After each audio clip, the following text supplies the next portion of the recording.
is fhíseach lá na seachtaine le níos móna daithid creilteoir Jonach. Is é Raidió Fáilte an taon Stáisiún Gaeilge Bhéal Feirste agus in san tuisgurt comhaid. Agus an seachtain seo tá siad ceileoirí ceithre bliana ar an ád. Tá sé bhgeisteach le Raidió Fáilte céad is a seach Punca Híon FM.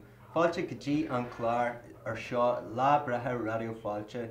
Tá muid ceiliúradh ceithre bliana de creiliú Raidió Fáilte thosaimid a creiliú ceithre bliana hen ar an seachtain seo. Agus nuair orcam sa siar tá muid ceimirágó me an brádó as an méidir a buinte amach agin bhain muid dúiseanna tá muid de creiliú ceithre uras fiche ar céad is a seach Punca Híon FM www.radiofáilte.com. Ar fud bhfuil feirste agus ar fud an dóin. Stáisiún an óg go fáilmuid ach is éintach an rud gur bhfuil muid post an seo agus a gobar len go bhfuil daoine sásta leis an service agus scathair tumatínta sásta an rud a le ceileoirí.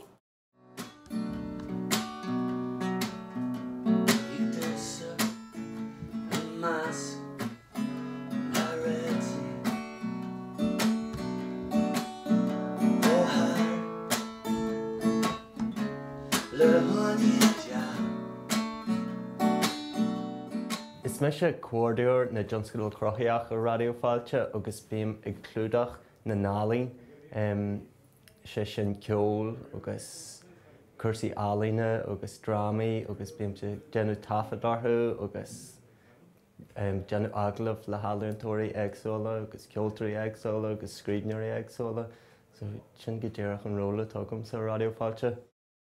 Bhil seo an ceathrú bliain de Raidió Fáilte bheith ag creiliú mar sin is ceileoirí mór an teachtain seo agus fuairmuid teachtarachtaí ónar gearrte a le ag Tubber Productions sa Cultarlán agus ó Aisling Ghear ag gí labrathe sonna orainn agus teachtracht ó Uachtar an na Héireann fásta.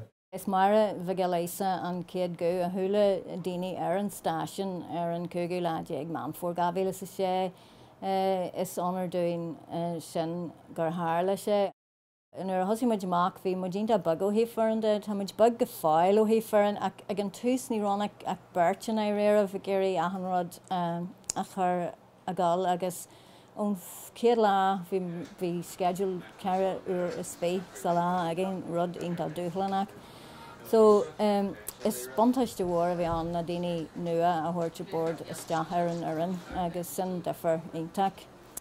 Tíomhtí de ceithre bliana sin an go bhfuil rudí intacha buinte amach agin agus tá méid ansásta agus mar dús méid bhhail an bhuichas a ggóil leis na cruiltíil Jonach Gaeilge agus na daoine ag tuairt taíocht a dúin le ceithre bliana nuas.